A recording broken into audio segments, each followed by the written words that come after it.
Eu sou Mário Mantovani, sou geógrafo, diretor de políticas públicas da SOS Mata Atlântica e personagem de São Paulo.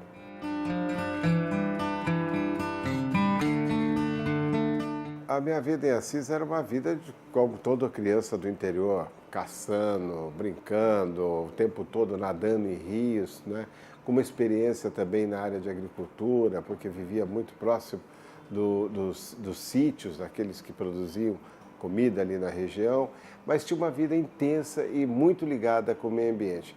Nesse tempo também faço algumas experiências com movimentos de juventude e alguns trabalhos com escotismo, conhecendo, aí, acampando, tudo. E aquela história que para quem estava no interior não resta outra alternativa a não ser vir para São Paulo para poder estudar. Na realidade eu não vim para São Paulo, vim primeiro para o Rio tentar fazer engenharia florestal, porque naquele momento, nos anos 70, estava começando os incentivos fiscais para reflorestamento. Eu tinha uma ideia de que aquilo ia dar muito trabalho, eu estava vendo os financiamentos no banco, eu já tinha entrado numa carreira trabalhando com bancos, então eu imaginei que aquilo seria o meu objetivo. Mas quando, passando por São Paulo, fazendo cursinho, aquele movimento dos anos 70, já preparando aí a redemocratização, as contestações, a luta, por exemplo, na questão das usinas nucleares, eu vi que o Rio de Janeiro era muito parado perto de São Paulo e aí tinha uma perspectiva de estudar na PUC, de fazer geografia, que estava próximo de um curso de ciências sociais, que era o máximo naquela época, aí também com a igreja, trabalhando muito fortemente com os movimentos de igreja, esses movimentos na periferia. Então, tinha muito mais coisas em São Paulo e eu me identificava muito mais com aquilo. E acabei vindo para São Paulo.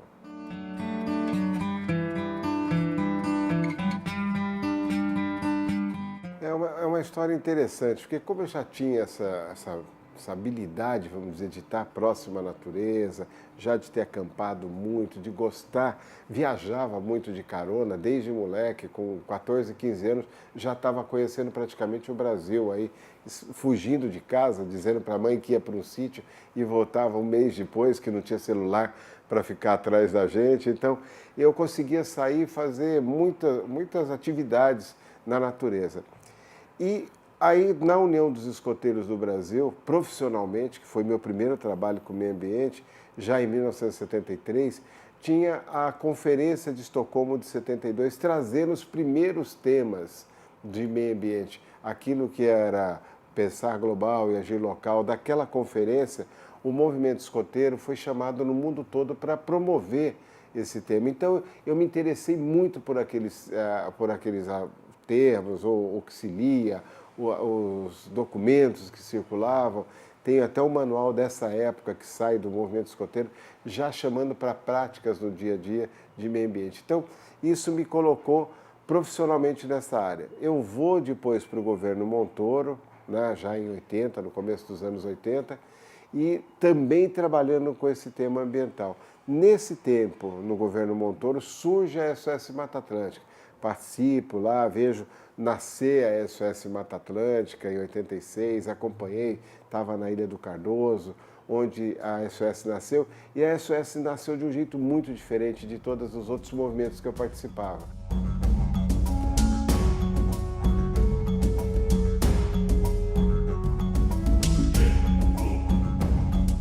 Nos anos 80, quando essa mobilização que acontecia da redemocratização, dos movimentos sociais, surge com muito maior frequência, né? Quase todos aqueles movimentos que estavam internalizados nos anos 70, represados nos anos 70, nos anos 80 se expandem. Então surgem muitas ONGs ligadas ao meio ambiente, ligadas aos movimentos sociais, ligadas à questão de cidadania, tudo acontece, é um movimento muito forte. Desses movimentos, a gente transita em todos eles. Eu vou trabalhar com esses movimentos também fora da SOS Mata Atlântica, que eu vi nascer, mas em 91, em função da campanha do Rio Tietê, eu volto para a SOS, mas aí já profissionalmente coordenando essa campanha que era a campanha que a Rádio Eldorado, o Estadão, vários movimentos sociais lançaram. A partir daí eu venho trabalhar na SOS, já também com uma nova especialização. Nesse tempo todo eu me formei para as questões de manejo de rios, manejo de bacias hidrográficas. Então eu tinha uma super especialidade que eu trouxe para dentro da SOS para continuar profissionalmente nessa organização. Bom, a SOS Mata Atlântica é uma organização plural, ela tem muitas atividades. Uma delas, por exemplo, que ganhou muita importância, é a questão do Atlas, aquele monitoramento que se faz de satélite. E a Mata Atlântica, ela está do Piauí até o Rio Grande do Sul, são 17 estados, 3.429 municípios, dos quase 5.560 que existem, onde tem mais de 60% da população brasileira. Então ela tem uma importância muito grande com as pessoas, né, no dia a dia das cidades. E esse trabalho com monitoramento que o Atlas fez, primeiro de ver o que é que estava pressionando a Mata Atlântica, que a gente estava perdendo tanta mata. Então, quais os fenômenos, porque você tem a localização geográfica, tem os trabalhos de campo, tem o Ministério Público, tem vários parceiros que se envolvem nesse monitoramento. Mas a SOS tem coisas como o monitoramento de água, que começou em 91, esse que eu vim trabalhar. A SOS também trabalha com políticas públicas, que é a minha área hoje, por exemplo, dentro de Brasília, acompanhando a legislação, dentro do Congresso Nacional, acompanhando todo esse arcabouço de legislação, que a SOS tem um papel muito importante. Em 86 ela surge, em 88 ela leva já para a Constituição o tema de Mata Atlântica para colocar como patrimônio nacional, e muitos dos ganhos. Com a SOS nós trabalhamos a lei dos crimes, a lei de clima, nós trabalhamos a lei das águas. Muitas das leis que hoje tem na questão ambiental vêm desse momento. Então, dentro da SOS, a área de políticas públicas é muito forte. Tem educação ambiental, tem um trabalho muito forte de restauração. Hoje é um forte da instituição plantar árvores, ter os viveiros, fazer a restauração que surgiu com o Clique Árvore, com aquela história de clicar. Isso se ampliou hoje, é uma linha muito forte da SOS Mata Atlântica. E a gente também faz trabalho com muitos parceiros, né, com as propriedades, com as reservas particulares, já que tudo que resta de Mata Atlântica no Brasil está em 80% em mãos de particulares. Trabalhamos com unidades de conservação, a gente tem trabalhos também nessa área de mobilização. A SOS é uma organização de mobilização, está sempre mobilizando com temas não só nossos, mas de parceiros. Então é muito dinâmico o trabalho que a SOS faz, e eu, por sorte, estou em quase todos esses trabalhos e gosto de fazer isso.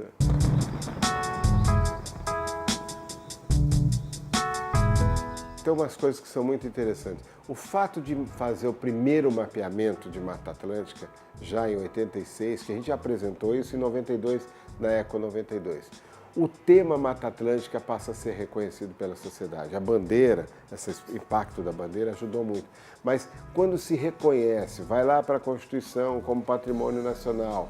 Nós fizemos a luta pela lei da Mata Atlântica, que foram 14 anos de mobilização intensa, a partir de abaixo-assinado, manifestações de rua, indo para Brasília todo o tempo. Isso criou uma grande mobilização. Então o avanço que nós tivemos, ele foi diretamente com a legislação de criar, é o único bioma brasileiro, por exemplo, que tem uma legislação específica.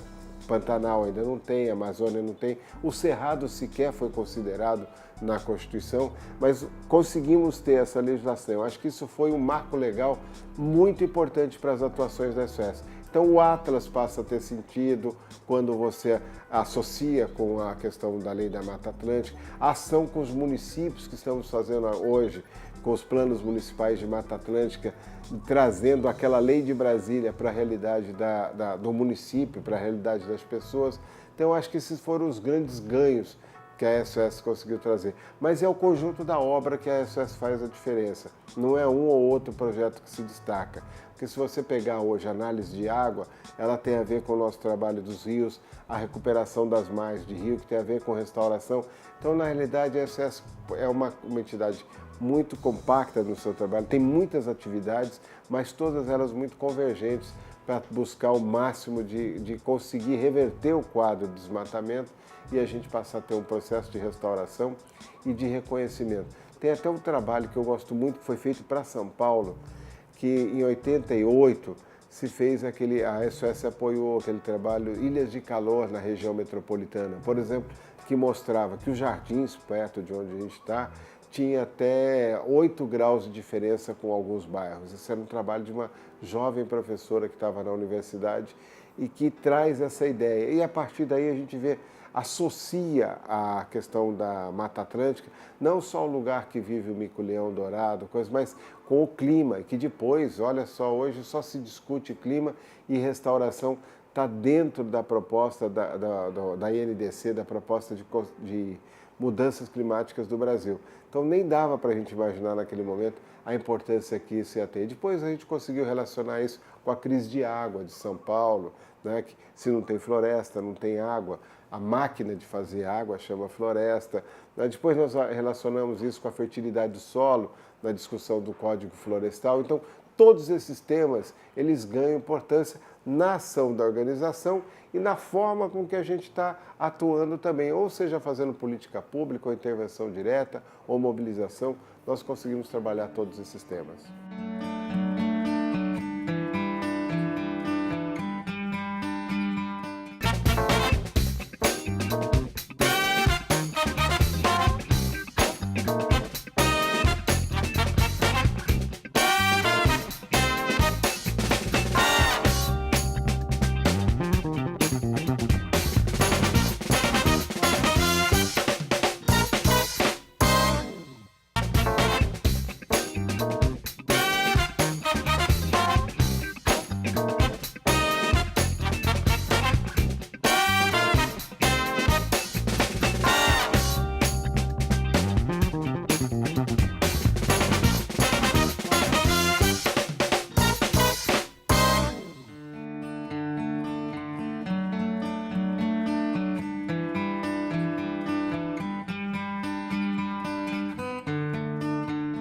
É incrível, porque se você pegar, por exemplo, no Nordeste, no início, logo na colonização, a cana praticamente liquidou, porque era uma faixa muito pequena que tem no Nordeste, que é a tal da Zona da Mata.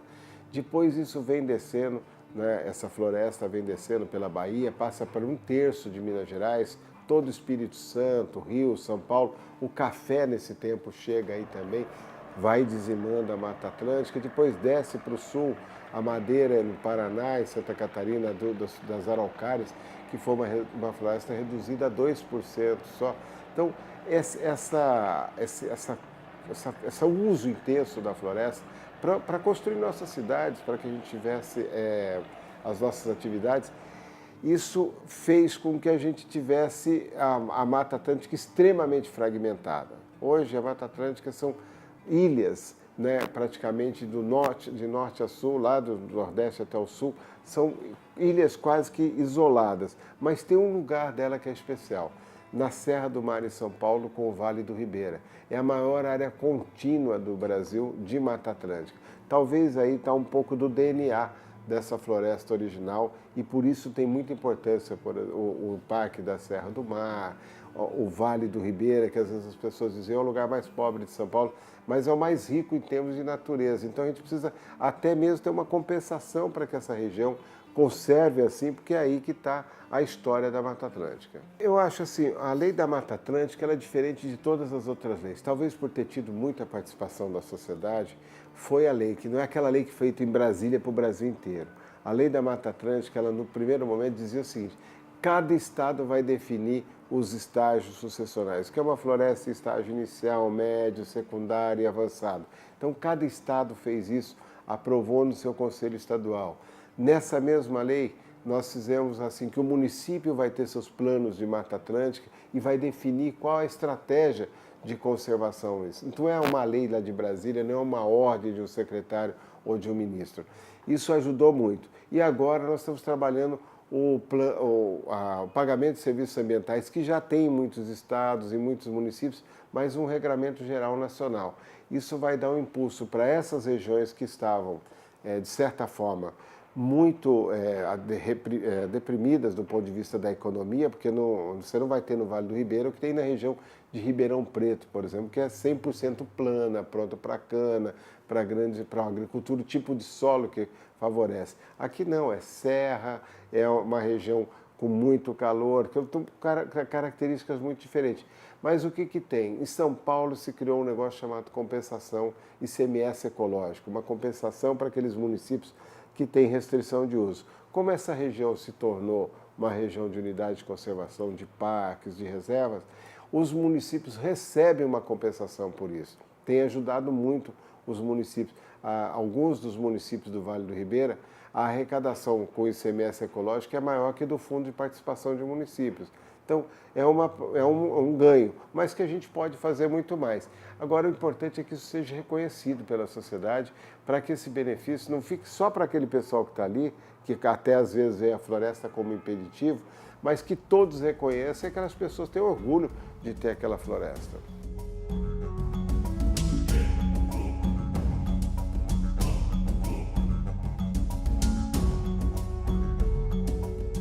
A Mata Atlântica tem, na sua legislação, a gente fez assim, o que sobrou de Mata Atlântica, que são só 8%, então a gente sabe que 92% em princípio você pode usar, né?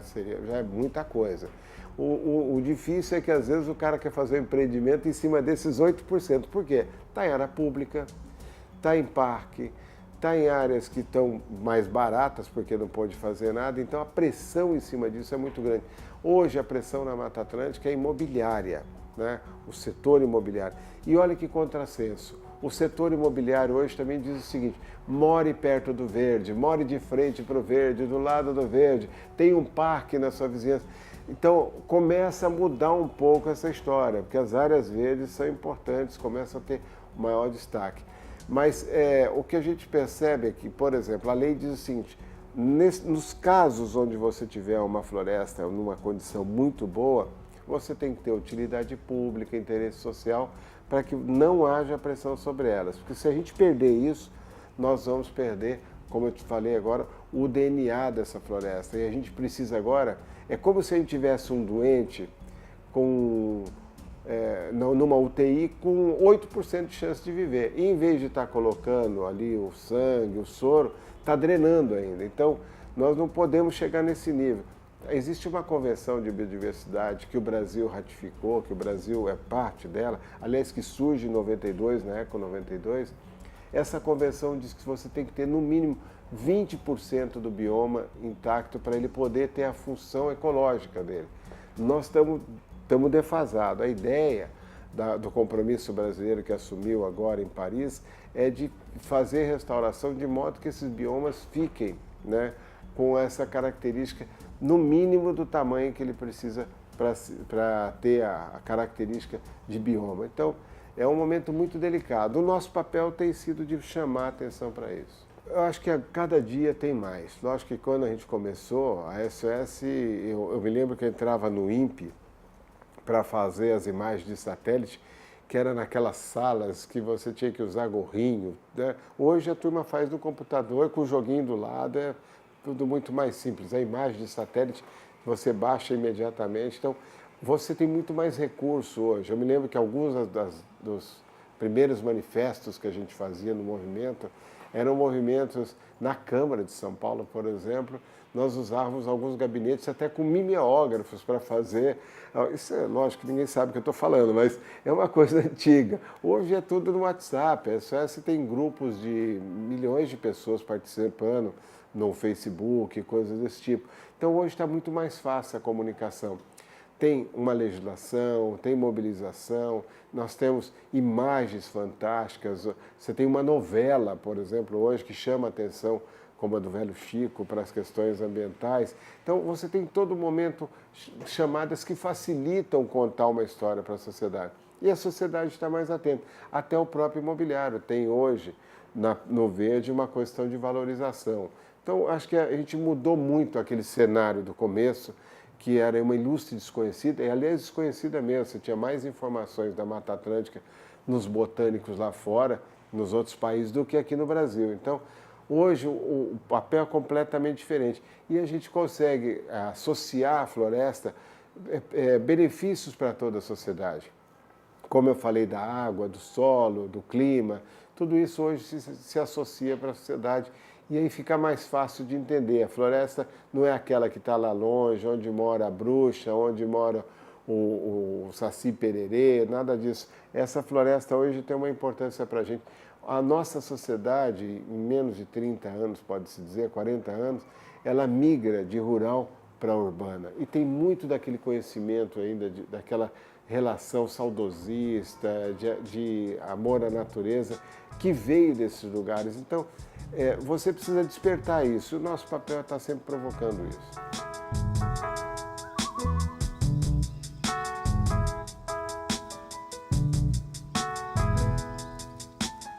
Essa é uma daquelas histórias que não se explica, de comoção, né? Apareceu um jacaré dentro da marginal e aí as pessoas começaram a discutir o rio e saberam que tinha um rio na cidade. O rio Tietê estava no limite da poluição nesse momento. E esse jacaré despertou isso, muitas imagens, a Rádio Eldorado chamando a atenção, o Estadão mostrando foto, aí as televisões todas. E as pessoas começaram a se manifestar, mandando cartas, dizendo que gostava, lembrando que o pai nadava, que o avô nadava, principalmente na marginal do Tietê, Pinheiros, milhares de fotos, milhares de informações chegando na Rádio Eldorado e no Estadão. Eles falaram, peraí, nós não somos entidade, nós fizemos uma pauta jornalística, e isso virou essa comoção. E aí nós fomos chamados, a SOS Mata Atlântica, para dar o que fazer com esse material. Então a gente falou, vamos fazer uma campanha, um abaixo-assinado e exigir que o governo faça alguma coisa pelo Tietê. Isso era 91. Em um ano nós tínhamos 1.200.000 assinaturas, uma mobilização fantástica. São Paulo não tinha lugar, não tinha rua que você ia, que as pessoas não assinavam. Fizemos eventos na Câmara, nas assembleias, tivemos em todos os lugares falando de Tietê, nas escolas. Conseguimos, na época, um caminhão com laboratório que não existia, de última geração. Conseguimos toda a informação do Tietê, programas com o Tamisa, vendo como foi a recuperação do Tamisa, como poderia ser do Tietê. E em 92, com a Eco 92, o Brasil quer apresentar alguma coisa para mudar, não só no Tietê, mas também aí na Baía da Guanabara, Baía de Todos os Santos, no Rio Guaíba, chega um recurso muito grande para fazer isso. Então nós, como tínhamos aquela credencial da sociedade, criamos esse núcleo para acompanhar o financiamento do projeto Tietê e nós estamos fazendo até hoje.